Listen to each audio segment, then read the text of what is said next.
The violent thunderstorm raging over Whispering Creek, Colorado, in the summer of 1875 seemed to mirror the turmoil in Lillian Foster's heart as she ran desperately through the rain. Her once pristine wedding gown now a sodden, mud-splattered testament to her flight from a future she couldn't bear. The raindrops pelted down mercilessly, washing away the carefully applied rouge and powder that had adorned her face just hours before.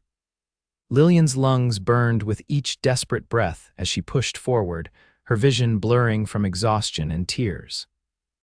She had been running for what felt like hours, ever since she had slipped out the back door of the church where Bernard Wellington, a man 30 years her senior and with a reputation for cruelty that belied his public persona of respectability, had been waiting at the altar. Just a little farther, she whispered to herself, clutching the small bundle of belongings she had managed to grab before her escape. Her golden hair, once elaborately pinned, now hung in wet tangles around her face. The beautiful ivory satin shoes, specially ordered from Denver, were beyond salvation, caked with mud and torn at the seams. Lightning cracked across the sky, illuminating a small cabin in the distance. Hope surged through Lillian's exhausted body. Perhaps there she could find shelter, if only for the night, before continuing her journey away from Whispering Creek and the arranged marriage her stepfather had forced upon her after her mother's death. With renewed determination, she pushed forward, but her body had reached its limit. As she stumbled up the wooden steps of the cabin's porch, her legs finally gave out. The world tilted and darkened around the edges as she collapsed in a heap of sodden white fabric and desperation, her consciousness fading just as the cabin door swung open. Kent Matthews had been staring into the flames of his hearth, nursing a glass of whiskey and listening to the storm rage outside when he heard the thud on his porch. Living alone for 5 years since returning from the war had made him cautious. He grabbed his rifle from above the mantel before approaching the door. What he found when he opened it was the last thing he expected. A woman in a mudded wedding dress, unconscious on his porch, rain still beating down on her crumpled form. "Good Lord," he muttered, setting his rifle aside immediately. He crouched down, gently turning the woman over. Her face, though smudged with dirt and streaked with rain, was striking in its beauty. Without hesitation, he slipped one arm beneath her knees and the other around her shoulders, lifting her with ease. She weighed almost nothing in his arms as he carried her inside, kicking the door closed behind him. Kent laid her carefully on his bed, concern etching lines across his weathered face. He was 32, had seen the worst of humanity during the war, and had spent the last 5 years in near isolation, working his small ranch and avoiding the complications of town life. Yet something about this woman, this bride who had clearly fled from something or someone's stirred feelings of protectiveness, he thought long dead. He gathered clean cloths and a basin of water, hesitating at the bedside. It wouldn't be proper to remove her dress, but she would catch her death in the soaked garment. Deciding on a compromise, he covered her with a thick blanket and then carefully removed her mudded shoes. He gently wiped the dirt from her face and hands, noting the absence of a wedding ring despite her attire. As he worked, Lillian began to stir, her eyelids fluttering before opening to reveal eyes the color of summer sage. For a moment, confusion clouded her features, then panic set in. She bolted upright, backing against the headboard. "Easy now," Kent said, his voice low and calm, the way he might speak to a spooked horse. "You're safe here. I found you collapsed on my porch." Lillian's gaze darted around the cabin, taking in the modest but clean furnishings, the crackling fire, and finally, the tall man standing at a respectful distance from the bed. His face was tanned from the sun, with lines at the corners of his eyes that suggested he smiled more often than his serious expression currently indicated. His dark hair was a bit too long, as if he hadn't bothered with a proper haircut in some time, and a neatly trimmed beard covered his jaw. "Who are you?" she asked, her voice barely above a whisper. "Kent Matthews," he replied. "This is my ranch about 7 miles outside of Whispering Creek, and you might be—" she hesitated, weighing her options. If he knew Whispering Creek, he might know of the Wellington wedding, might even return her if he knew who she was. But something in his steady gaze made her decide to trust him, at least with her name, Lillian Foster. Kent nodded, as if confirming something to himself. "Well, Miss Foster, it seems you've had quite a day." He gestured to her dress. "I've got some clothes that might fit you, a shirt and trousers that belonged to my sister when she visited last year. You should get out of that wet dress before you catch pneumonia." Lillian clutched the blanket tighter around herself. Thank you, that's very kind." Kent retrieved the clothes and placed them at the foot of the bed. "I'll wait by the fire. There's a screen in the corner if you want more privacy. When you're ready, I've got coffee and stew warming." He turned and walked to the main room of the cabin, giving her the space she needed. Lillian watched him go, struck by his consideration. Bernard Wellington would never have shown such respect for her comfort or dignity. With trembling fingers, she managed to undo enough of the sodden dress to peel it off, grateful for the warm, dry clothes Kent had provided. The trousers and shirt were simple but clean, and though they were a bit large, she rolled up the sleeves and pant legs, securing the waist with a length of ribbon she had in her small bundle of belongings. When she emerged from behind the screen, Kent was ladling stew into 2 bowls. He looked up, and for a moment, something flickered in his eyes, appreciation, perhaps, though he quickly masked it. "Feel better?" he asked, offering her a bowl and a spoon. "Much," she admitted, accepting the food gratefully. The rich aroma made her realize how hungry she was. "Thank you, Mr. Matthews?" "Kent," he corrected, gesturing for her to sit in one of the 2 chairs by the fire. "Mr. Matthews was my father." They ate in silence for a few minutes, the only sounds the crackling of the fire and the continuing storm outside. Lillian could feel Kent's curiosity, but he didn't press her for explanations, and she appreciated his restraint. Finally, she set her empty bowl aside. "I suppose you're wondering why a woman in a wedding dress collapsed on your porch during a storm." A hint of a smile touched his lips. "The thought did cross my mind." Lillian took a deep breath. "I was supposed to marry Bernard Wellington today." Kent's expression darkened. "Wellington, the banker," she nodded. "You know him." "Know of him," Kent corrected. "His bank holds the mortgages on half the farms and ranches in the county, has a reputation for foreclosing on properties he wants for himself." He studied her face. "Not a man I'd want to see a young woman tied to." Relief washed over Lillian. "Then you understand why I couldn't go through with it." "What I don't understand is how you ended up engaged to him in the first place," Kent said, his tone gentle despite the directness of his question. Lillian stared into the flames, gathering her thoughts. "My mother married Jonathan Pierce after my father died. I was 14 then. When Mother passed last winter, Jonathan was left as my guardian until I turned 21 or marry." She twisted her hands in her lap. "I'm only 20 now, and Jonathan arranged the marriage to Wellington to settle his gambling debts." Kent's jaw tightened. "So you were being traded to settle a debt?" "Essentially," Lillian confirmed. "The wedding was today and I just couldn't do it. I waited until everyone was distracted and slipped out the back of the church. I've been running ever since, with no real plan except to get as far away as possible." Outside, thunder rumbled, and the rain continued its relentless assault on the cabin roof. "They'll be looking for you," Kent said, stating the obvious. Lillian nodded, fear creeping back into her eyes. "Wellington isn't a man who accepts being humiliated. And my stepfather will be furious about the lost opportunity to clear his debts." Kent was silent for a long moment, considering. Finally, he said, "You can stay here tonight. Tomorrow we'll figure out what to do next." "I couldn't impose. It's not an imposition," he interrupted firmly. "No decent man would turn away someone in your situation, Miss Foster." "Lillian," she corrected with a small smile. "If I'm to call you Kent, then you must call me Lillian." He nodded, the ghost of a smile playing at his lips again. "Lillian it is." That night, Kent insisted she take the bed while he made a pallet near the fire.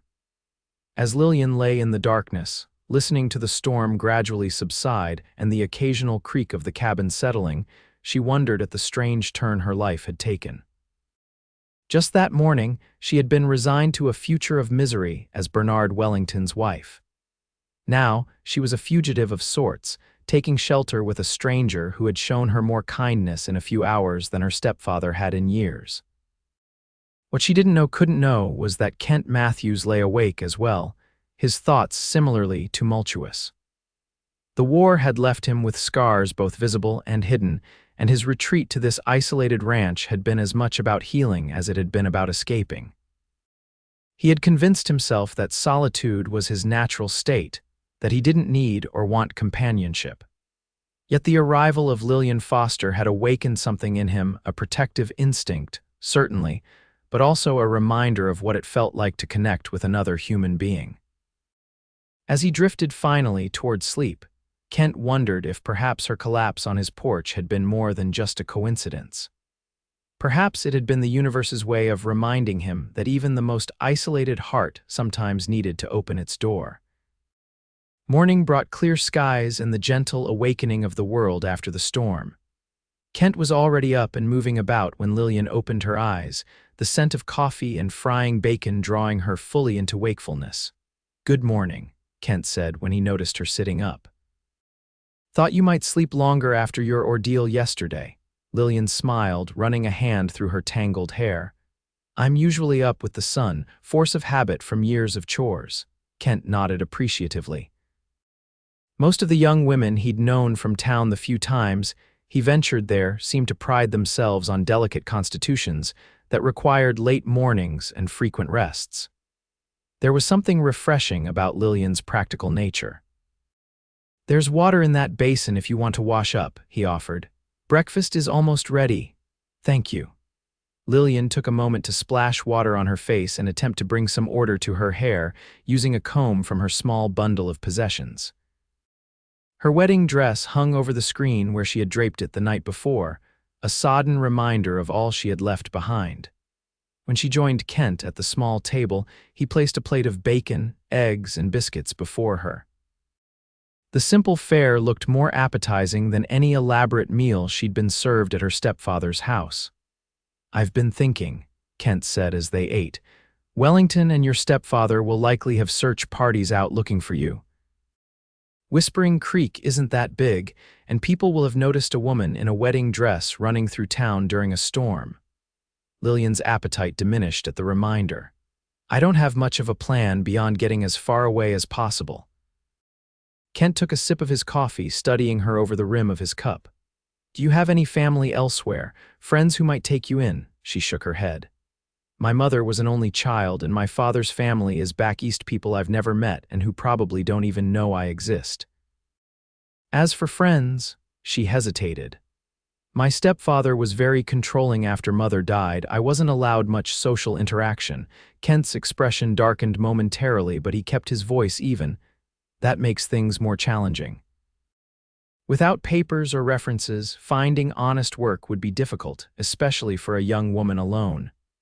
"I know," Lillian admitted. "I didn't think beyond escaping. It was foolish, perhaps, but I couldn't bear the thought of being Wellington's wife." Kent set his cup down decisively. "It wasn't foolish to refuse a marriage you didn't want. The situation you're in isn't of your making, Lillian." His use of her name, spoken with such understanding, brought unexpected tears to her eyes. She blinked them away quickly. "Nevertheless, I need to move on soon. I've imposed on your kindness enough, and I don't want to bring trouble to your door." Kent was quiet for a moment, seeming to weigh something in his mind. Finally, he said, "I might have a proposition for you, one that could solve both our problems, at least temporarily." Lillian looked at him questioningly. "I need help around the ranch," he explained. "The work is too much for one person, and hiring hands for a spread this small isn't practical. I've been managing, but barely." He gestured around the cabin. "As you can see, housekeeping isn't my strong suit either." "Are you offering me employment?" Lillian asked, surprised. Kent nodded. "Room, board, and a small wage. In return, you help with the cooking, cleaning, and whatever ranch work you feel capable of handling. It would give you a place to lie low while you figure out your next steps." Lillian considered the offer. It seemed almost too perfect a solution that would keep her hidden from Wellington and her stepfather while giving her time to plan. But she couldn't help wondering if there was more to Kent's proposition. As if reading her thoughts, he added quickly, It would be a business arrangement, nothing more. You'd have the cabin to yourself most days while I work the ranch. I can sleep in the barn until we can arrange more suitable accommodations. You would give up your home for a stranger? Lillian asked, genuinely puzzled by his generosity. Kent's expression softened slightly.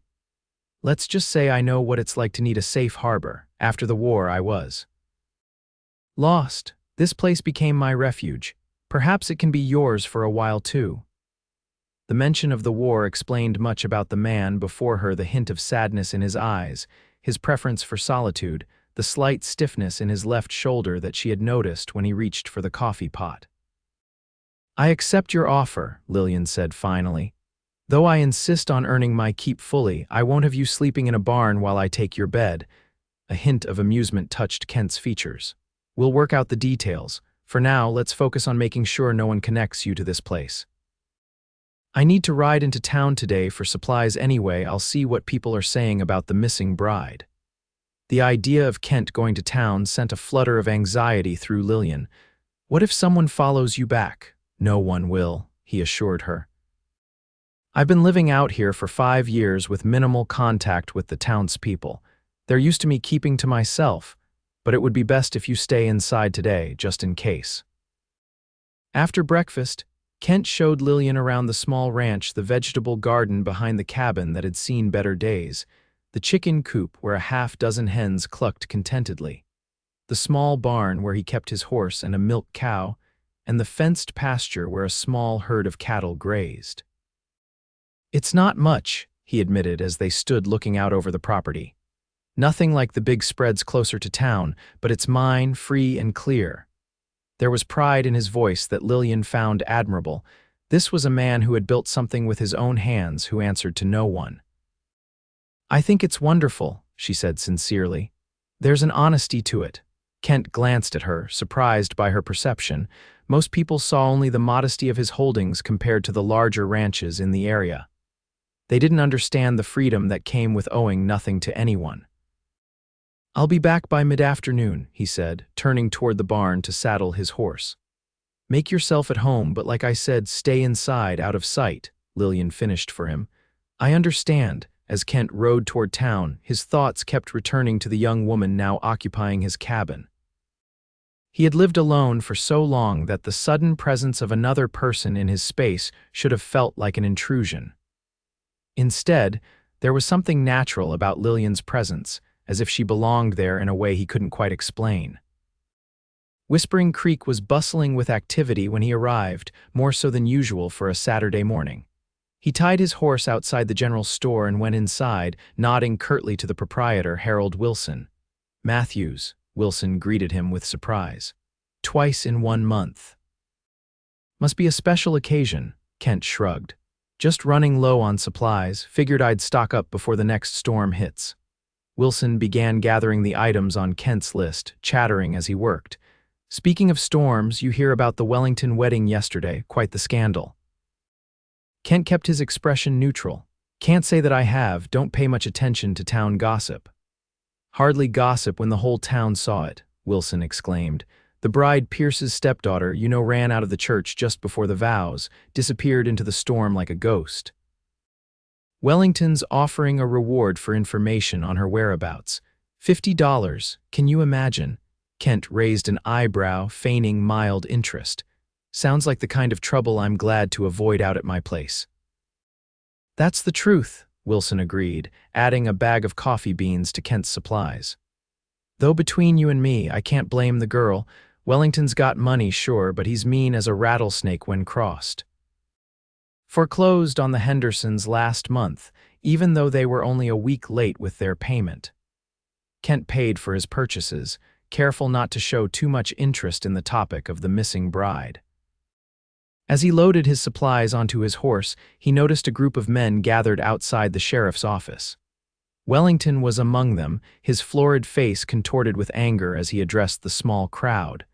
I want every road checked, every homestead searched, Wellington was saying. She can't have gotten far on foot in that storm. The sheriff, a reasonable man named Davis who Kent had always respected, looked uncomfortable. Mr. Wellington, I understand you're upset, but I can't just barge into people's homes without cause. Miss Foster is a grown woman, and technically, she hasn't committed any crime. She humiliated me in front of the entire town, Wellington sputtered. And she's taken property that belongs to me. That dress cost more than most of these people make in a year, Sheriff Davis sighed. I'll put out the word and ask folks to keep an eye out. That's all I can do officially. Wellington's face darkened further. Fine, but my offer stands $50 to anyone who brings information leading to her return, and another $50 to the man who actually finds her. Kent mounted his horse and rode out of town at an unhurried pace, not wanting to draw attention. Only when Whispering Creek was well behind him did he allow himself to feel the full weight of concern.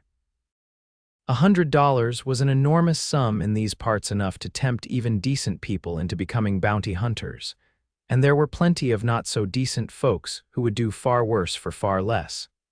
The afternoon sun was beginning its descent when Kent returned to the ranch. As he approached the cabin, the scent of fresh baking greeted him, and through the window he caught sight of Lillian moving about the kitchen. Something about the domesticity of the scene caused a strange tightness in his chest. When he entered, laden with supplies, he found the cabin transformed. The floors had been swept, surfaces dusted, and his meager collection of dishes washed and arranged neatly on the shelves. A loaf of bread cooled on the table, and a pot of something that smelled delicious simmered on the stove. "You've been busy," he remarked, setting down his packages. Lillian turned from the stove, a light flush coloring her cheeks. "I hope you don't mind. I found flour and yeast in your pantry and some vegetables in the garden that were still good. I thought stew and fresh bread would make a nice supper." "Mind.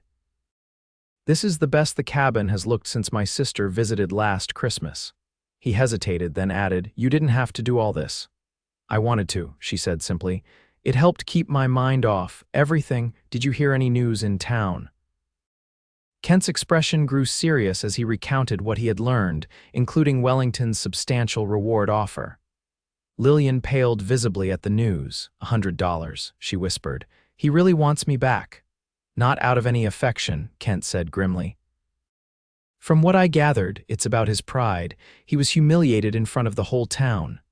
Lillian wrapped her arms around herself. "Bernard has always been concerned with appearances. That's partly why my stepfather arranged the match. Wellington wanted a young, presentable wife to enhance his standing in the community." Kent's jaw tightened. The casual way these men had treated Lillian as a commodity to be traded for debt relief and social advancement stirred a protective anger in him that he hadn't felt in years. "Well, they won't find you here," he assured her. "No one in town knows I have any connection to you, and few people ever come this far out unless they have specific business with me." Lillian nodded, though anxiety still clouded her features. "What if they start searching the outlying properties?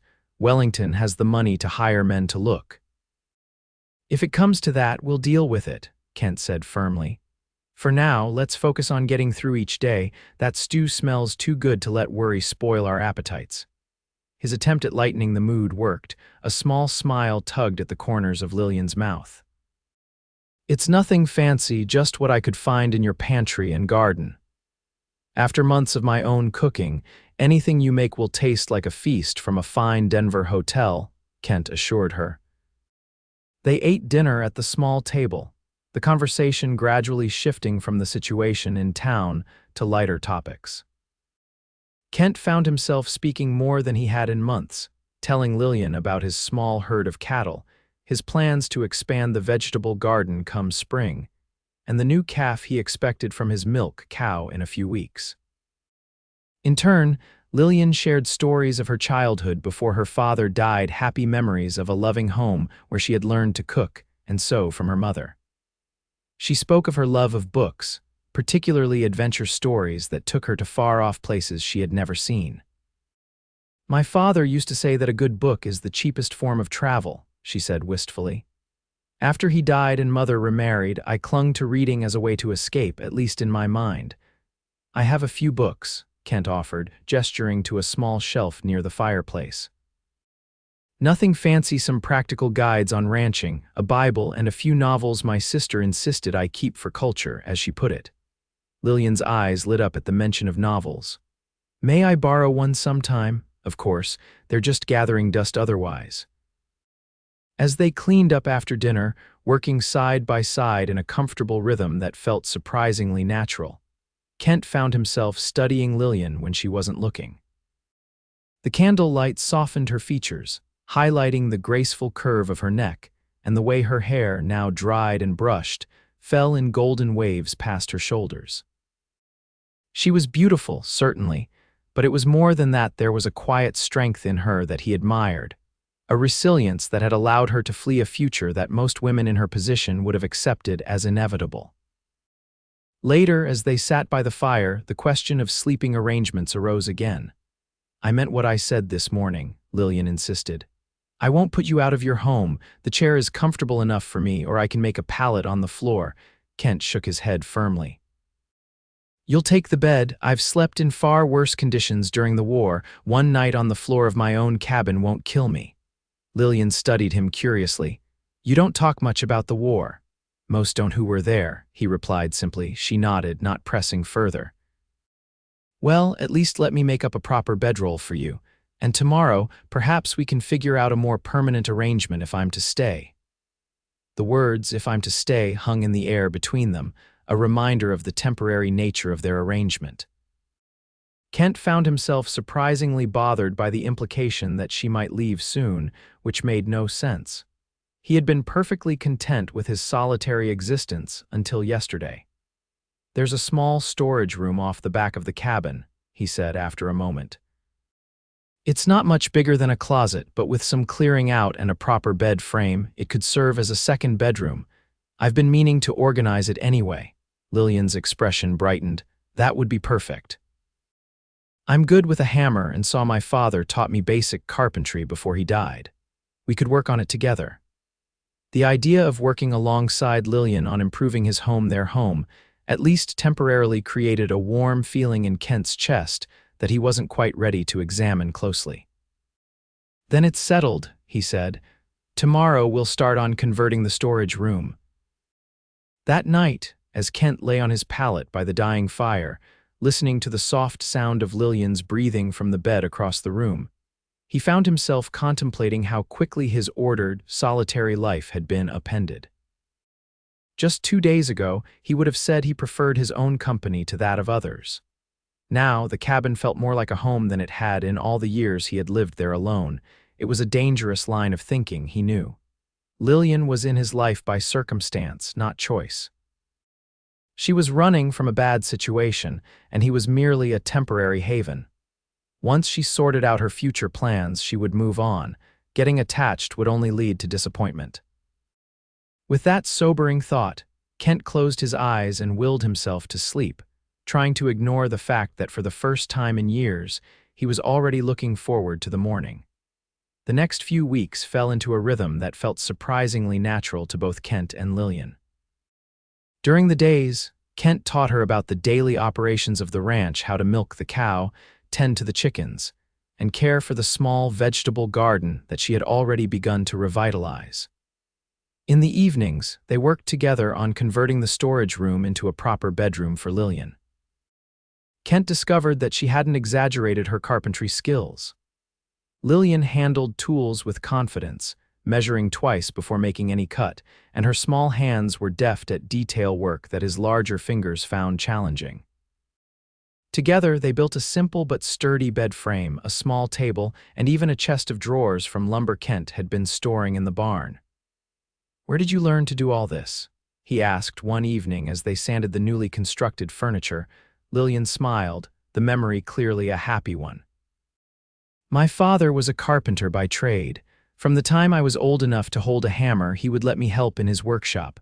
My mother thought it wasn't proper for a girl, but father said useful skills were never wasted." He was right, Kent agreed. "Most women I've known wouldn't know which end of a saw to hold. Most women aren't given the chance to learn," Lillian pointed out. "My stepfather was horrified when he discovered I knew carpentry. He said it would make me unmarriageable." Kent snorted. Seems to me any man worth marrying would value a wife with practical skills." Their eyes met briefly over the wood they were sanding, and something electric passed between them before they both looked away, focusing intently on their work. As they settled into their shared life, Kent found himself opening up more than he had with anyone since returning from the war. He told Lillian about growing up on his family's farm in Pennsylvania, about losing both parents to influenza when he was 18, and about his decision to head west after the war ended, seeking open spaces and solitude to heal from what he had experienced. "I fought for the Union," he explained one evening as they sat on the porch, watching the sunset paint the sky in brilliant oranges and pinks. "Enlisted in '62 when I was 19. Thought I was doing something noble, fighting to keep the country together and end slavery." "That is noble," Lillian said softly. Kent's expression darkened. "Maybe the cause was, but there's nothing noble about war itself. It's just blood and mud and watching friends die." He flexed his left shoulder unconsciously, where an old wound sometimes ached in cold weather. "Got shot at Gettysburg. Not badly enough to be sent home, just badly enough to remind me every day that I was lucky when others weren't." Lillian's hand moved as if to touch his arm, but she hesitated, then folded her hands in her lap instead. "Is that why you came out here?" "To be alone with those memories," partly, Kent admitted. "When I came back, everything felt wrong, too loud, too crowded, people wanting to celebrate victory when all I could think about were the men who didn't come home." He gestured to the landscape around them. "Out here, there's space to breathe. No one expecting me to be something I'm not anymore." Lillian nodded, understanding in her eyes. "After my mother died, I felt something similar. Everyone wanted me to act as if nothing had changed, to keep being the proper young lady she had raised. But inside, everything was different." Kent studied her profile in the fading light. "How did you bear it, living with your stepfather, knowing he was arranging a marriage you didn't want?" "I retreated into books," she said simply. "Created worlds in my mind where I had choices. And I planned in small ways, set aside a little money when I could, kept a bundle of essentials hidden. I didn't know exactly when or how I would escape, but I wanted to be ready if an opportunity arose." "And it did at the altar," Kent said with a hint of admiration. Lillian's laugh was tinged with something like disbelief at her own actions. "I didn't plan that part. I was standing there in the church, Wellington beside me, the minister about to begin, and suddenly I couldn't breathe. I realized if I didn't leave at that exact moment, I never would. So when my stepfather turned to speak to one of the guests, I slipped out the back door and ran." "Brave," Kent said softly. She shook her head. "Desperate, there's a difference. Sometimes they look the same from the outside." Their conversation was interrupted by the distant sound of approaching horses. Kent was on his feet instantly, his posture alert. "Get inside," he said quietly. "Stay in your room until I call for you." Lillian didn't argue, slipping through the door and closing it behind her. Kent reached inside just long enough to grab his rifle before stepping back onto the porch, his expression carefully neutral as he watched 3 riders approach. He recognized the men as they drew closer: Josh Miller, who owned the livery stable in town; Silas Parker, a farmer whose land bordered the eastern edge of Kent's property; and Pete Wilson, the general store owner's son. None were men Kent would have expected to be involved in searching for Lillian. "Matthews," Josh called as they reined in their horses. "Hope we're not disturbing you." "Miller," Kent acknowledged with a nod. "Parker, Wilson, what brings you out this way?" The 3 men exchanged glances before Josh spoke again. "You've heard about the Wellington bride, I expect." "The one that ran off during the wedding," Kent kept his expression disinterested. "Heard something about it in town a while back. What of it?" "Wellington's doubled his reward," Pete said eagerly. $200 now for whoever finds her. We're checking all the outlying properties. Sheriff can't stop private citizens from looking, especially with that kind of money being offered." Kent leaned on his rifle, his posture deliberately casual. "And you thought she might be here? A woman I've never met, hiding out on my property without my knowledge." Silas Parker had the grace to look embarrassed. "We don't really think that, Matthews, but Wellington's men are checking everywhere and we figured we'd cover this area ourselves before they get to it. Keep the reward local, you understand. Kent understood perfectly. These weren't bad men, just opportunistic ones hoping to cash in on Wellington's pride and anger. But they weren't the real threat. Wellington's hired men would be the real problem, and they wouldn't be far behind. Well, you're welcome to look around if it makes you feel better, Kent offered, knowing that refusing would only create suspicion. Though I don't know where I'd hide a woman on this small spread without noticing. The three men glanced at each other again, clearly relieved they wouldn't have to force the issue. Josh dismounted first. Appreciate the cooperation, Matthews. We'll be quick about it. Kent nodded, setting his rifle against the porch railing in a show of good faith while keeping it within easy reach. Help yourselves. I've got nothing to hide. For the next 20 minutes, Kent's heart hammered in his chest as the men looked through his barn, checked the root cellar, and even peered into the chicken coop. They were thorough but respectful, careful not to disturb his property more than necessary. When they asked to look inside the cabin, Kent led them in, praying that Lillian had the sense to stay hidden in her room, which was accessible only through a door in the back of the main room. Not much to see, Kent said as they entered. Kitchen, living area, my bedroom through there. He gestured to the open door of his room. Josh glanced around the cabin, his eyes lingering momentarily on a pair of smaller boots by the door Lillian's before moving on. If he noticed them, he gave no indication. What's through there? Pete asked, pointing to the closed door that led to Lillian's room. Storage, Kent replied casually. Old trunks, supplies, things I haven't sorted through since moving in, nothing interesting. Josh nodded, seemingly satisfied. Looks like our information was wrong. Sorry to bother you, Matthews. No bother, Kent assured them, relief washing through him. Hope you find what you're looking for. After the men had ridden away, Kent waited a full 5 minutes before going to Lillian's door and knocking softly. It's safe now, he said. They're gone. The door opened immediately, revealing Lillian's pale face. I heard everything, she whispered. They're looking everywhere, Kent nodded grimly, and they won't be the last. Wellington's doubled the reward, $200 now. 200, Lillian gasped. That's more than most people around here make in half a year.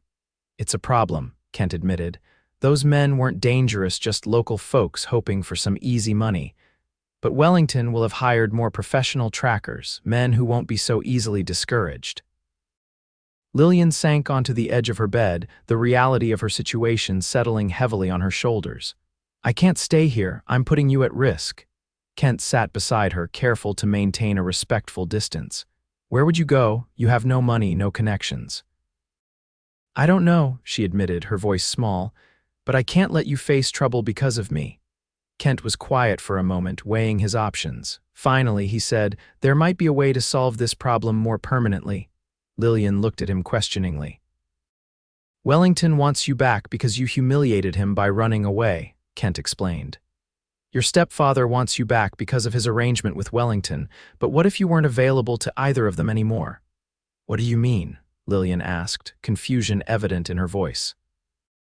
Kent took a deep breath, hardly believing what he was about to suggest. What if you were married to someone else? Legally, your stepfather would have no claim on you, and Wellington couldn't force you to honor an engagement if you were already someone's wife. Lillian's eyes widened as she realized what he was proposing. Are you suggesting I marry you? It would be a marriage of convenience, Kent said quickly, feeling heat rise to his face. On paper only. You would be protected by my name and have time to decide what you really want to do with your life without fear of Wellington or your stepfather. You would do that for me, Lillian asked, genuine wonder in her voice. Tie yourself legally to a woman you've known for less than a month. Kent met her gaze steadily. I would, not just for you, but because it's the right thing to do. No woman should be forced into marriage against her will. Lillian was silent for a long moment, considering his offer. What about when I decide to move on? Would you expect me to stay out of obligation? No, Kent said firmly. When you're ready to leave, we could arrange for an annulment or divorce. I have no desire to trap you in another unwanted marriage. The fact that the thought of her eventually leaving created a hollow feeling in his chest was something Kent pushed aside. This wasn't about his feelings. It was about Lillian's safety and freedom. "There's something else to consider," he added. "If we were married, it would explain your presence here to anyone who might come looking. A new bride helping her husband on their ranch would raise no suspicions." Lillian stood and paced the small room, her mind clearly working through the implications of his offer.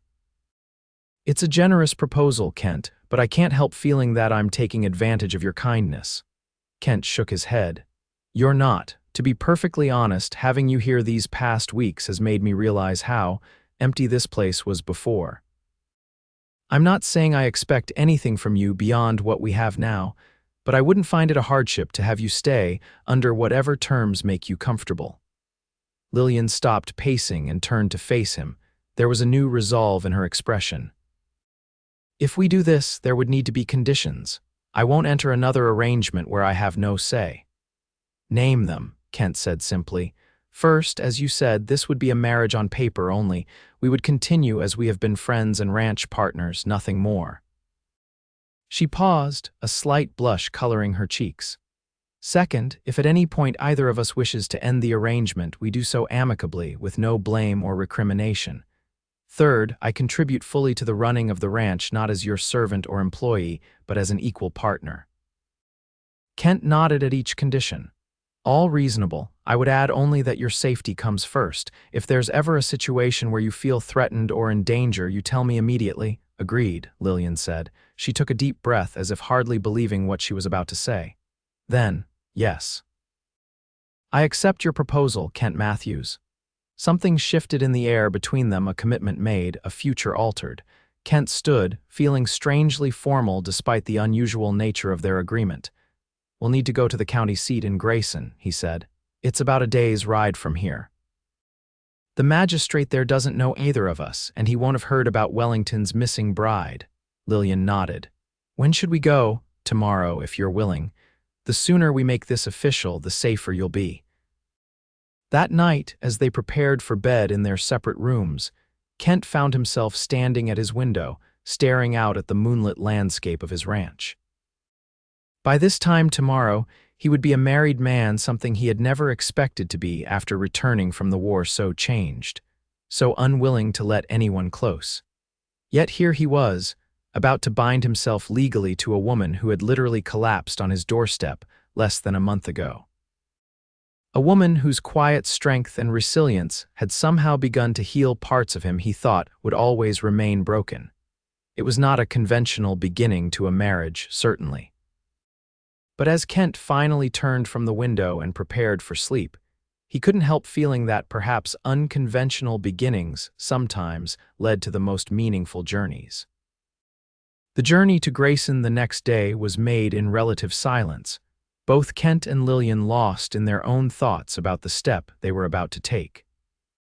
They traveled in Kent's small wagon rather than on horseback, partly for propriety's sake and partly because Kent had insisted Lillian should have a proper dress for the occasion, even if the marriage was one of convenience.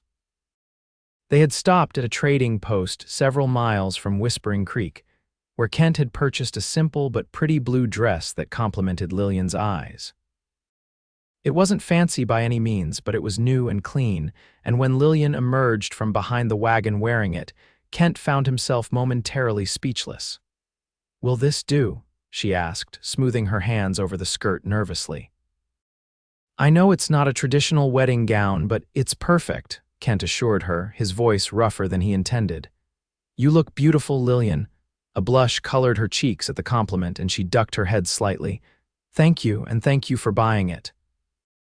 I'll pay you back from my share of the ranch earnings." Kent shook his head. "It's a gift, no repayment necessary." Grayson was larger than Whispering Creek, a proper county seat with a courthouse, several businesses, and even a small hotel. Kent had been there only a few times over the years, mainly to file paperwork related to his land.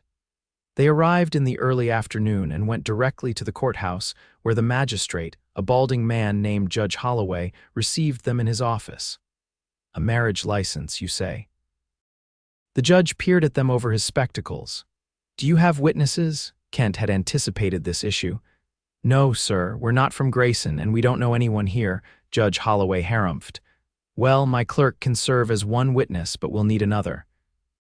Perhaps the sheriff actually, Lillian interjected, her voice steady despite the nervousness Kent could sense beneath her composed exterior.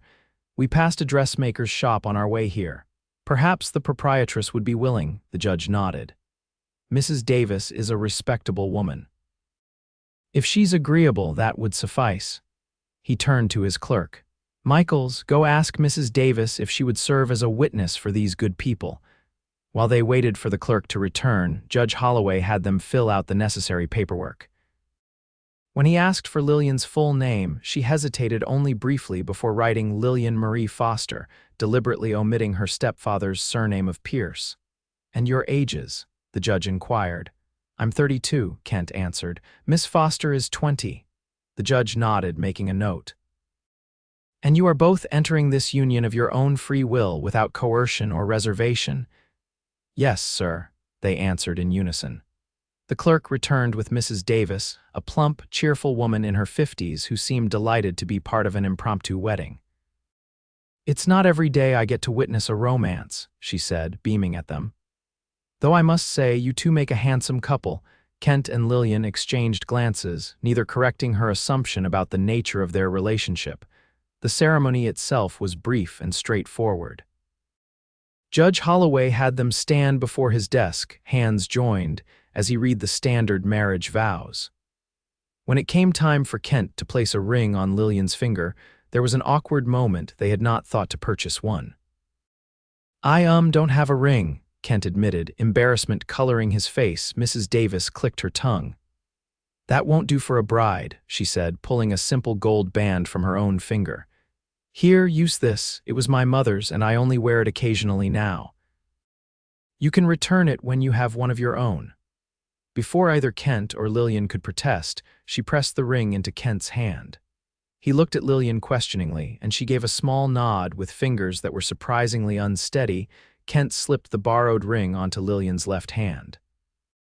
It was slightly too large, but not so much that it would fall off. By the authority vested in me by the state of Colorado, Judge Holloway pronounced, I now declare you husband and wife. You may kiss your bride, Mr. Matthews. Another moment they hadn't prepared for. Kent looked into Lillian's eyes, seeing a mixture of uncertainty and something else he couldn't quite name. Slowly, giving her time to object if she wished, he leaned forward and pressed his lips gently to hers. It was meant to be a brief, ceremonial kiss, nothing more than a formality to complete their arrangement. But the moment their lips touched, something unexpected happened. A warmth spread through Kent's chest, and he found himself lingering a second longer than propriety dictated. When they separated, Lillian's cheeks were flushed, and Kent found he couldn't quite meet her eyes as Judge Holloway and Mrs. Davis offered their congratulations. Will you be staying in Grayson tonight? Mrs. Davis asked as they prepared to leave. The hotel is quite comfortable for newlyweds. Thank you, but no, Kent replied, finding his voice again. We have a long journey home ahead of us. As they walked back to their wagon, now legally husband and wife, a strange awkwardness hung between them. The simple ceremony had somehow made their arrangement feel more real, more consequential than the theoretical agreement they had made the night before. Are you all right? Kent asked as he helped Lillian into the wagon. She nodded, twisting the borrowed ring on her finger. Yes, it's just strange. I've been Lillian Foster my entire life, and now suddenly I'm Mrs. Matthews. You can still be Lillian Foster if you prefer, Kent said quickly. This arrangement doesn't have to change who you are. A small smile touched her lips. I know. But Lillian Matthews doesn't sound so terrible, does it? No, Kent agreed, something warm unfurling in his chest at hearing her say his name that way. It doesn't sound terrible at all. They spent the night camping under the stars, as Kent had planned for them to be on the road for 2 days. He set up separate bedrolls on opposite sides of the fire, maintaining the boundaries they had established. Yet as they sat together sharing a simple meal, something had undeniably shifted between them. What will we tell people? Lillian asked as they finished eating. About how we met and married so quickly. Kent had been considering this question himself. We could say we met in Grayson a few months ago, began corresponding, and decided life was too short to wait. It's not so unusual out here for courtships to be brief, especially when people don't live close to each other. Lillian nodded thoughtfully. That could work, and if anyone asks why I'm not wearing a wedding ring, we'll say we're having one made, Kent replied. Or that we couldn't afford one yet but plan to save for it. He hesitated, then added, though I'd like to get you a proper one eventually, even if our marriage is unconventional, it would help make our story more convincing. I'd like that, Lillian said softly, though Mrs. Davis's ring is lovely for now. She twisted it on her finger again, adjusting it so it wouldn't slip off. That night, as they lay in their separate bedrolls with the fire burning low between them, Kent found himself watching the stars and wondering at the strange turn his life had taken. A month ago, he had been a solitary rancher with no plans beyond surviving the next season. Now, he was legally bound to a woman who had brought light and warmth back into his life, even if their marriage existed only on paper. As he drifted toward sleep, Kent allowed himself to acknowledge what he had been trying to ignore. That despite their agreement, despite all his intentions to keep their relationship practical and platonic, he was developing genuine feelings for Lillian. Feelings that went far beyond the protective instinct that had first prompted him to help her. It was a complication he hadn't anticipated, and one that would make their arrangement considerably more challenging to maintain. When they returned to the ranch the next day, there was a moment of awkwardness as they stood on the porch, neither quite sure how to proceed now that they were officially husband and wife. Well, Kent said finally, welcome home, Mrs. Matthews. Lillian smiled, some of the tension easing from her posture.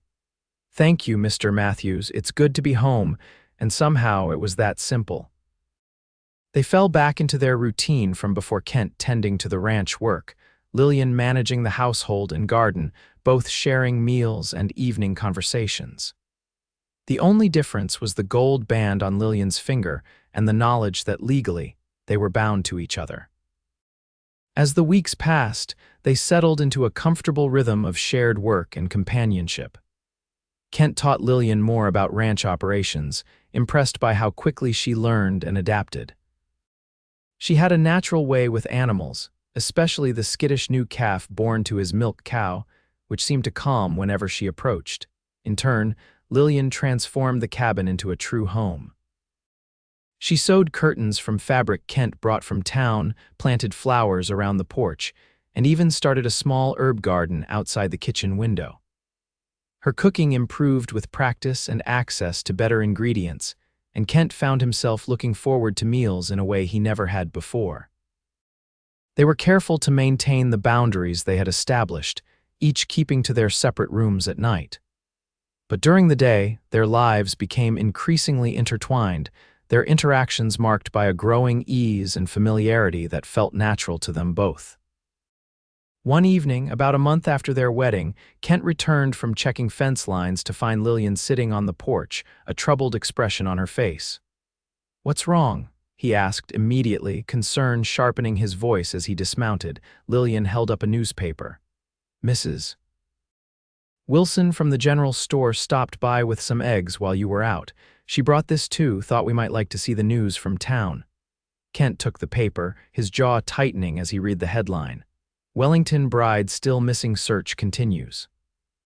"He's not giving up," Lillian said quietly. "Mrs. Wilson said Wellington's hired private detectives from Denver now." Kent sat beside her on the porch step, the newspaper crumpled in his hand.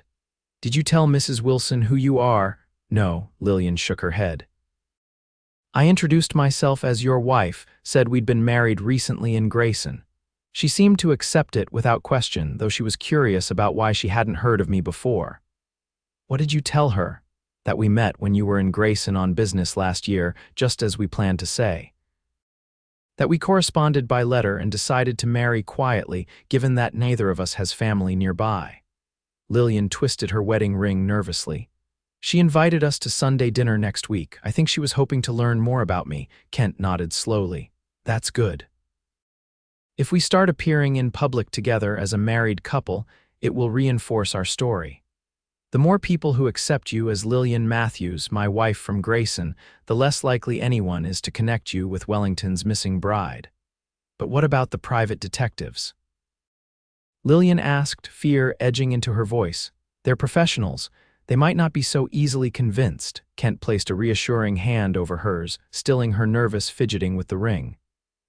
By the time they get around to checking this far out, you'll have been established as my wife for months. And even if they do come asking questions, they'll have no legal recourse. You're a married woman now, not under your stepfather's guardianship anymore. Lillian turned her hand beneath his, their fingers intertwining naturally. I'm afraid, Kent, not just for myself, but for you. If Wellington discovers your role in this, he won't, Kent assured her, trying to ignore the warmth spreading through him from their joined hands. And even if he did, what could he do? I haven't broken any laws by marrying an eligible woman. They sat in silence for a moment, watching the sunset paint the distant mountains in shades of gold and purple. Kent was acutely aware that he should probably release Lillian's hand, that holding it this way crossed the line they had drawn between them. Yet he couldn't bring himself to let go, and she made no move to pull away. Kent, Lillian said finally, her voice soft in the gathering dusk. I want you to know how grateful I am, not just for marrying me to keep me safe, but for everything. For treating me as a person with value, not a possession to be traded or displayed. Kent turned to look at her, his expression serious. You never need to thank me for treating you with the respect you deserve, Lillian. Nevertheless, I am thankful, she insisted. And I want you to know that despite our unusual beginnings, I'm happy here, happier than I've been since before my father died. The simple admission created a tightness in Kent's chest that was both painful and wonderful. I'm glad, he said, his voice rougher than usual. And for what it's worth, I'm happier too. This place was just a ranch before. Now it feels like a home. Lillian's smile in response was like the sunrise, gradual and warming. Kent found himself studying the curve of her lips, the way the fading light caught the gold in her hair, and the slight dusting of freckles across her nose that had emerged from her time working in the garden. Without conscious thought, he leaned toward her, drawn by something he couldn't name. Lillian's breath caught, her eyes widening slightly, but she didn't pull away. The moment hung suspended between them, full of possibility and unspoken feelings. Then the dinner bell from the neighboring ranch carried on the evening breeze, breaking the spell. Kent straightened, releasing Lillian's hand and standing abruptly. We should get inside, he said, his voice carefully neutral. It'll be dark soon, and we have an early start tomorrow if we're going to finish mending that north fence. Lillian nodded, a flicker of something disappointment. Crossing her features before she composed herself and rose as well. I'll start dinner. As they moved inside, returning to their established routine, Kent couldn't help feeling that something fundamental had shifted between them, a line almost crossed, a possibility acknowledged. Their marriage of convenience was becoming more complicated by the day, and he wasn't sure how long they could maintain the pretense that their feelings were merely practical and platonic. The invitation to Sunday dinner at the Wilsons proved to be a turning point in their public life as a married couple. Mrs. Wilson had invited several other families from the surrounding area, making it something of a social event. As they drove toward town in Kent's wagon that Sunday, Lillian smoothed her hands nervously over the skirt of her blue dress, the same one she had worn for their wedding. Do I look all right? She asked, adjusting the simple cameo brooch Kent had given her as a belated wedding gift. Kent glanced at her, thinking she had never looked more beautiful. The weeks of fresh air and honest work had brought a healthy glow to her complexion, and she had arranged her golden hair in a simple but elegant knot at the nape of her neck. You look perfect, he assured her. Though I should warn you, Mrs. Wilson will likely have invited every neighbor within 10 miles. They're all going to be curious about the woman who managed to marry the reclusive Kent Matthews. Lillian laughed, some of her nervousness easing. And what should I tell them when they ask how I accomplished such a feat? Kent's lips quirked in a half-smile. Tell them you collapsed on my porch during a storm and I didn't stand a chance. It was meant as a joke, a reference to their unusual first meeting, but there was an undercurrent of truth to it that made them both fall silent for a moment. The Wilsons' home was already bustling with activity when they arrived. True to Kent's prediction, it seemed half the county had turned out, all curious to meet his new bride. "There they are," Mrs. Wilson exclaimed as they entered, hurrying over to greet them. "Kent and Lillian Matthews, come in, come in. Everyone's been so eager to meet you, my dear." What followed was a whirlwind of introductions as Lillian was presented to neighbor after neighbor, all offering congratulations and barely concealed curiosity. Kent stayed close by her side, his hand resting protectively at the small of her back as they navigated the crowd. "So, Mrs. Matthews," Mrs. Henderson, the banker's wife, asked during dinner, "Kent tells us you met in Grayson. What were you doing there, if I might ask? Do you have family in the area?" Lillian took a sip of water, giving herself a moment to recall the story they had crafted. "No family in Grayson. I was working as a companion to an elderly widow there, Mrs. Abernathy. She passed away last winter. And how did you and Kent meet?" Another woman pressed. Lillian smiled, looking at Kent with genuine warmth. "He came to Grayson on business, filing some paperwork at the courthouse. Mrs. Abernathy had sent me to deliver some documents to the same office, and we quite literally bumped into each other in the hallway. He helped me gather the papers I dropped and, well, we started talking." Kent picked up the thread of their story smoothly. "I found a reason to return to Grayson more frequently after that. We began corresponding by letter when I couldn't make the journey, and eventually I realized I didn't want to be apart from her anymore." The sincerity in his voice wasn't feigned, Lillian realized with a start. Whatever their arrangement had begun as, there was truth in Kent's words, now truth reflected in the way his eyes held hers across the table. "Well, I think it's wonderfully romantic," Mrs. Wilson declared.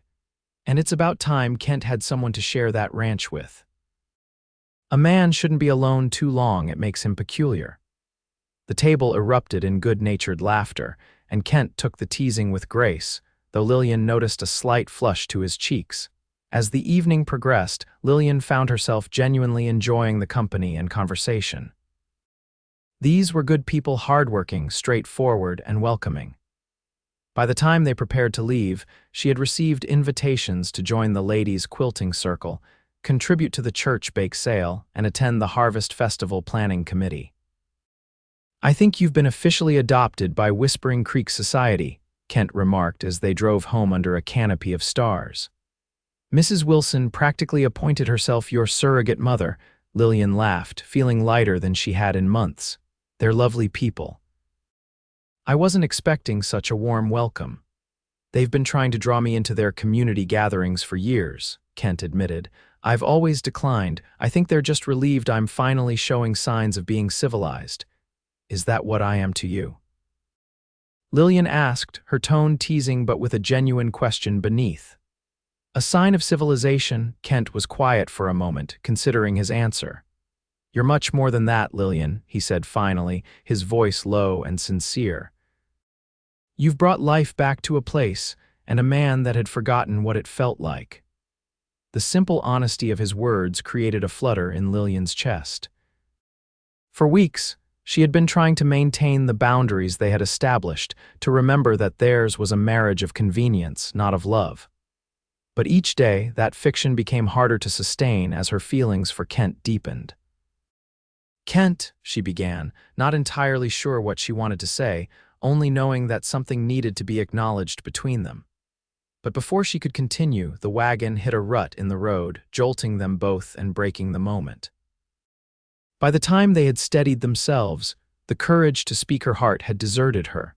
When they arrived home, Kent helped her down from the wagon, his hands lingering at her waist a moment longer than necessary. Standing close in the moonlight, Lillian could see the same conflict in his eyes that she felt in her own heart, the pull of growing feelings against the constraints of their arrangement. "Good night, Kent," she said softly, stepping back before either of them could act on the tension between them. "Good night, Lillian," he replied, his voice rough with unspoken emotion.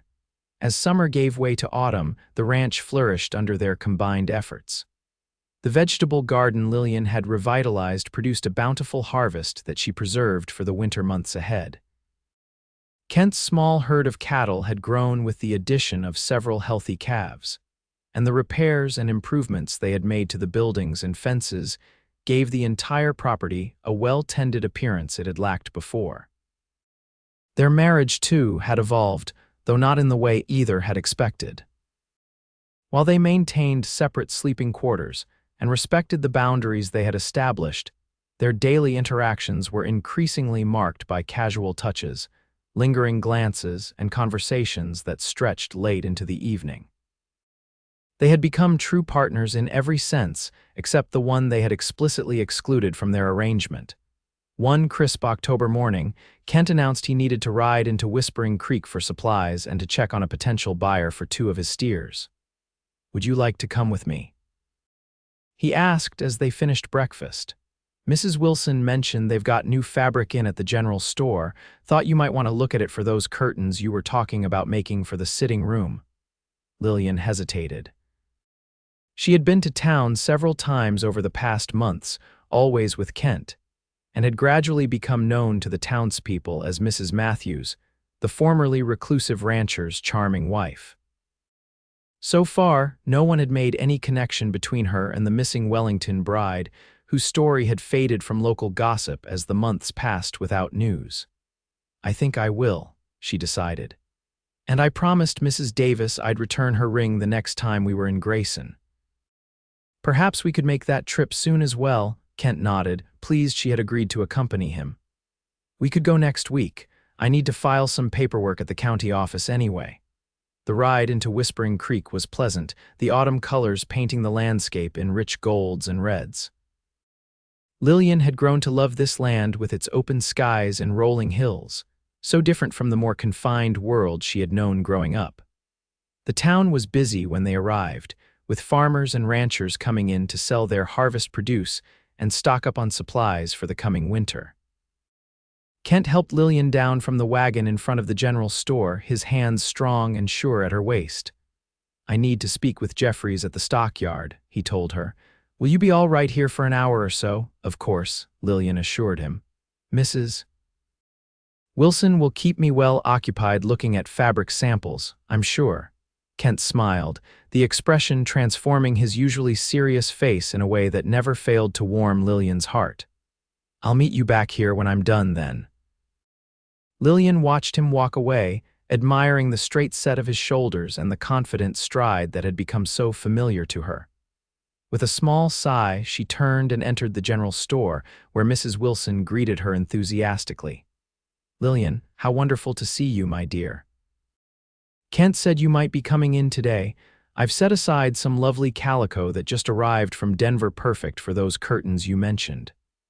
The next hour passed pleasantly as Lillian selected fabric, buttons, and thread for her sewing projects. Mrs. Wilson was in the middle of showing her a particularly fine piece of blue cotton when the store's bell jangled, announcing a new customer. "Now, this would complement your eyes beautifully," Mrs. Wilson was saying. "Kent would surely appreciate seeing you in a dress made from this." "Excuse me," a male voice interrupted. "I'm looking for information about a missing young woman." Lillian froze, her back to the door, a cold dread spreading through her at the cultured, authoritative tone she recognized immediately.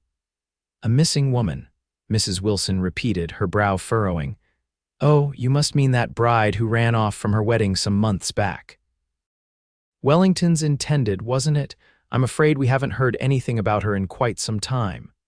"Yes, Miss Lillian Foster," the man confirmed. "I have reason to believe she may have passed through this area. I'm Daniel Wellington, Bernard Wellington's nephew and attorney. My uncle has authorized me to continue the search on his behalf." Lillian kept her head down, pretending to examine the fabric while her heart hammered painfully in her chest. She had never met Bernard Wellington's nephew, which meant he wouldn't recognize her, but the danger was still very real. "Well, Mr. Wellington," Mrs. Wilson said, "as I said, we haven't heard anything about your uncle's runaway bride in months. Most folks around here have forgotten about it entirely. Daniel Wellington was not so easily discouraged. I understand." but I'm checking all towns within a 100-mile radius of where she was last seen. If I could just ask a few questions about any newcomers to the area in the past 6 months, Mrs. Wilson put her hands on her ample hips, clearly not appreciating the implication that she might be harboring information. We don't get many newcomers in Whispering Creek, Mr. Wellington. It's a small community and most everyone has been here for years. No new residents at all, Daniel pressed. No one who arrived suddenly, perhaps with an unusual background or few personal possessions. Mrs. Wilson's eyes narrowed slightly. Well, Kent Matthews took a wife, recently married her in Grayson this past summer, but Lillian is certainly not your uncle's missing bride. She was working as a companion in Grayson before she and Kent married. At the mention of her name, Lillian couldn't help but tense. She kept her face averted, praying that Wellington's nephew wouldn't notice her reaction or ask to speak with her directly. Lillian, you say? Daniel's voice sharpened with interest. That's quite a coincidence. Could I perhaps speak with this Mrs. Matthews? Before Mrs. Wilson could respond, the store's bell jangled again, and Kent's familiar voice filled the space. Ready to head home, Lillian. Jeffries agreed to our price for the steers. Lillian turned, relief flooding her at the sight of Kent standing in the doorway. His expression changed instantly as he took in the situation. Lillian's pale face, Mrs. Wilson's defensive posture, and the well-dressed stranger regarding them all with keen interest. Kent, Lillian managed, her voice steadier than she felt. This is Mr. Daniel Wellington. He's looking for information about his uncle's missing bride. Kent crossed the room to stand beside Lillian, his posture relaxed but his eyes alert. Is that so? Afraid we can't help you much there, Mr. Wellington. That was all the talk some months back, but no one around here has seen hide nor hair of the young lady. Daniel Wellington studied Kent carefully. Mrs. Wilson was just telling me that you recently married a woman named Lillian. Given that my uncle's missing bride shares that somewhat uncommon name, you can understand my interest. It's not that uncommon a name, Kent replied evenly. My wife and I met in Grayson last year, long before your uncle's wedding was even planned. We married this summer and have been working our ranch ever since. Daniel's gaze shifted to Lillian, studying her with uncomfortable intensity. Mrs. Matthews, forgive my directness, but would you mind telling me your maiden name? Before Lillian could answer, Kent spoke again, his tone still casual but with a definite edge. Her maiden name was Davis. Her father was a carpenter in Grayson before he passed. Is there a particular reason you're questioning my wife, Mr. Wellington? The lie was delivered so smoothly that even Lillian almost believed it. She managed a polite smile, channeling all the social training her mother had given her. I understand your concern for your uncle, Mr. Wellington, she said, deliberately softening her natural speech patterns to sound less educated than she was. It must be awful distressing to have a bride run off like that, but I assure you, I've been happily married to Kent since June. Daniel Wellington seemed unsatisfied but unable to press further without causing offense. Of course, please forgive my intrusion, Mrs. Matthews. As you say, my uncle has been quite distressed by the entire affair. I'm simply following every possible lead. Perfectly understandable, Kent said, placing a protective hand at the small of Lillian's back. Now, if you'll excuse us, we have a long ride home and chores waiting. As they left the store, Lillian could feel Daniel Wellington's eyes following them. They maintained their composure as Kent helped her into the wagon and secured their purchases, but once they were out of town and on the road home, Lillian's carefully maintained facade crumbled. He's still looking for me, she whispered, her hands trembling in her lap. After all these months. Why can't he just accept that I'm gone? Kent reached over and took one of her hands in his grip warm and steady. Wellington is a man used to getting what he wants. Men like that don't give up easily when their pride is wounded. What if Daniel Wellington doesn't believe our story? What if he investigates further and discovers there was no Lillian Davis in Grayson? Kent's jaw tightened. Then we'll deal with it. You're my wife now, Lillian, legally married. Even if they somehow connected you to Wellington's missing bride, they have no legal recourse. You're not under your stepfather's guardianship anymore, and any engagement to Wellington was never formalized in law. Lillian squeezed his hand gratefully, drawing strength from his confidence. Thank you for thinking so quickly in there. I froze when I heard his voice. You handled yourself well, Kent assured her, but I think we should postpone our trip to Grayson. If Daniel Wellington is checking towns in the area, he'll likely head there next. Lillian nodded her agreement, then hesitated. Kent, there's something else. Something I've been thinking about for a while now. He glanced at her, concern evident in his expression. What is it? Our arrangement, she began carefully. The conditions we agreed to when we married. I've been wondering if you might be open to reconsidering certain aspects. Kent's hand tightened momentarily around hers before he forced himself to relax his grip. Which aspects? Lillian took a deep breath, gathering her courage. When we agreed to marry, we said it would be on paper only a practical arrangement for my safety and your convenience.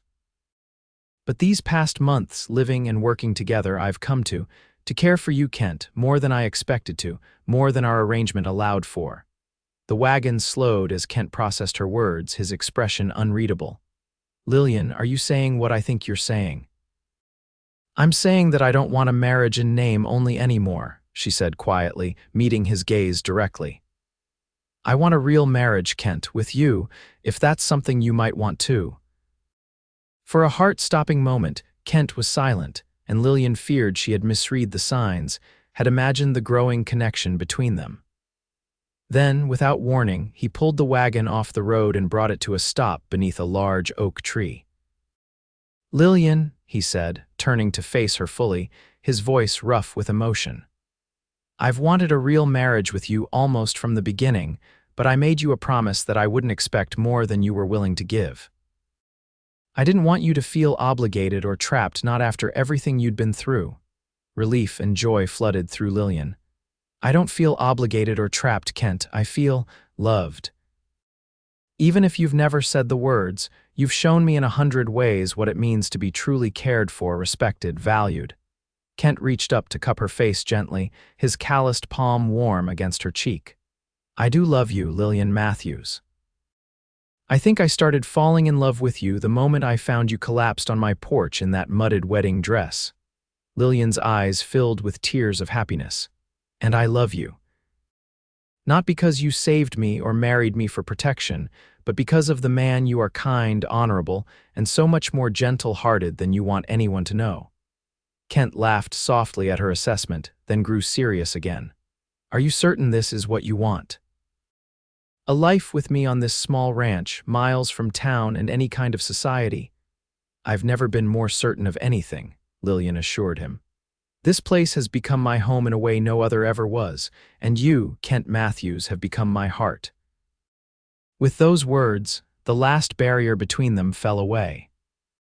Kent leaned forward, closing the distance between them, and kissed her, not the brief, ceremonial kiss of their wedding day, but a kiss full of longing and promise and the love that had grown between them through months of shared work and quiet evenings and mutual respect. When they finally broke apart, both slightly breathless, Kent rested his forehead against hers. We should get home, he said, his voice husky. There's a real bed there and privacy and all the time in the world to begin our marriage properly. Lillian smiled, a warmth spreading through her that had nothing to do with the autumn sun. Then take me home, husband. The journey back to the ranch seemed to take both an eternity and no time at all. When they arrived, Kent helped Lillian down from the wagon, but instead of releasing her, he swept her into his arms as he had that first night, carrying her across the threshold of their home. Welcome home, Mrs. Matthews, he said softly, setting her on her feet in the middle of the main room that had become so familiar to them both. It's good to be home, Mr. Matthews, she replied, her eyes shining with love and anticipation. That night, they truly became husband and wife, discovering each other with tenderness and passion that transformed their marriage of convenience into something profound and real. And as they lay together afterward, Lillian's head resting on Kent's chest, his arms holding her close, they both knew that whatever challenges might still lie ahead Wellington's nephew, the truth of Lillian's past, the hardships of ranch life they would face them together, their love a shelter stronger than any storm. 1 year later, Lillian stood on the porch of their expanded cabin, watching as Kent worked with their new hired hand, a young man named Jim who had proven to be a blessing during the busy calving season. The ranch had prospered under their joint management, allowing them to add a proper sitting room to the cabin and hire occasional help during the busiest times. A soft cry from inside drew Lillian's attention, and she hurried back indoors to the cradle where their 2-month-old daughter, Daisy, was awakening from her nap. Lifting the infant, Lillian marveled anew at the tiny features that seemed to blend the best of both her parents' Kent's dark hair and Lillian's green eyes. "There's my beautiful girl," she murmured, settling into the rocking chair by the window to nurse her daughter. As Daisy suckled contentedly, Lillian gazed out at the ranch that had become her true home. The threat from Wellington had faded over time. His nephew had made inquiries in Grayson, but found nothing to contradict their story. Eventually, news reached them through town gossip that Bernard Wellington had become engaged to a widow from Denver, a woman with considerable wealth of her own, and a more accommodating nature than Lillian had possessed. Her stepfather had tried once to contact her, sending a letter that arrived several months after her marriage to Kent. It had been full of demands and threats, insisting she return to fulfill her obligation to Wellington. Kent had wanted to ride to Whispering Creek immediately and confront Jonathan Pierce, but Lillian had convinced him it wasn't necessary. Instead, she had written a brief, clear response, informing her stepfather that she was legally married and beyond his control, and that any further attempts to interfere in her life would result in her revealing certain truths about his business dealings that he would prefer remained private. They had heard nothing from him since. The sound of boots on the porch alerted Lillian to Kent's return. He entered quietly, his expression softening at the sight of his wife and daughter by the window. "How are my girls?" he asked, crossing the room to place a gentle kiss on Lillian's forehead before bending to do the same to Daisy's downy head. "We're perfect," Lillian assured him, smiling up at the man who had become her whole world. "Just waiting for you to come in for dinner." Kent pulled up a chair beside them, content to watch his daughter nurse, while he told Lillian about the day's work, the new calf that had been born, the repairs to the north fence, Jim's progress with breaking the young colt they had purchased in the spring. As he spoke, Lillian studied his face, noting how the lines of worry and solitude that had marked it when they first met had been replaced by laugh lines around his eyes and a general ease in his expression. Marriage and fatherhood suited Kent Matthews, bringing out a warmth and joy in him that had been buried beneath years of isolation and memories of war. "What are you thinking about?" Kent asked, catching her contemplative gaze. "I was thinking about the night we met," Lillian admitted. "How desperate I was, how afraid. If someone had told me then that in less than 2 years I would be happily married to a wonderful man, mother to a beautiful daughter, and co-owner of a thriving ranch, I would never have believed them." Kent took her free hand, rubbing his thumb over the gold wedding band that had replaced Mrs. Davis's borrowed ring. "And if someone had told me that the bedraggled bride who collapsed on my porch would become the love of my life and the mother of my child, I would have thought they were touched in the head." Lillian laughed softly, careful not to disturb Daisy, who had finished nursing and was drifting back to sleep against her mother's breast. "Life has a way of surprising us, doesn't it? In the best possible ways," Kent agreed. He rose and gently took Daisy from Lillian's arms, cradling his daughter with a tenderness that never failed to move his wife. "I'll put her down while you get dinner on the table.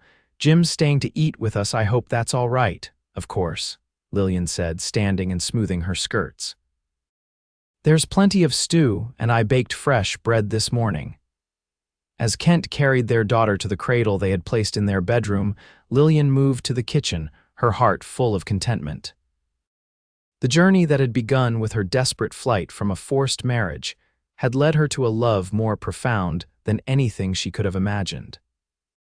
Outside the window, the sun was setting over the land they had nurtured together, painting the sky in brilliant golds and pinks that reminded Lillian of that first evening on the porch, when Kent had begun to open up to her about his past. So much had changed since then. The lonely rancher and the runaway bride had found in each other not just safety or convenience, but a deep and abiding love that had healed them both. Their marriage, begun as an arrangement, had become the foundation of a life rich with purpose, joy, and possibility. As Kent returned to the kitchen and slipped his arms around her waist from behind, pressing a kiss to the curve of her neck, Lillian leaned back against him, savoring the solid strength of his embrace. "I love you, Lillian Matthews," he murmured against her skin. "And I love you, Kent Matthews," she replied, turning in his arms to meet his gaze. "Today, tomorrow, and all the days to come." Their lips met in a kiss full of promise and passion and the quiet certainty that whatever the future might hold, they would face it together, the rancher and his bride, bound not by convenience or necessity, but by a love that had begun on a stormy night when she fled her wedding and collapsed on his porch, and he lifted her and found a new love.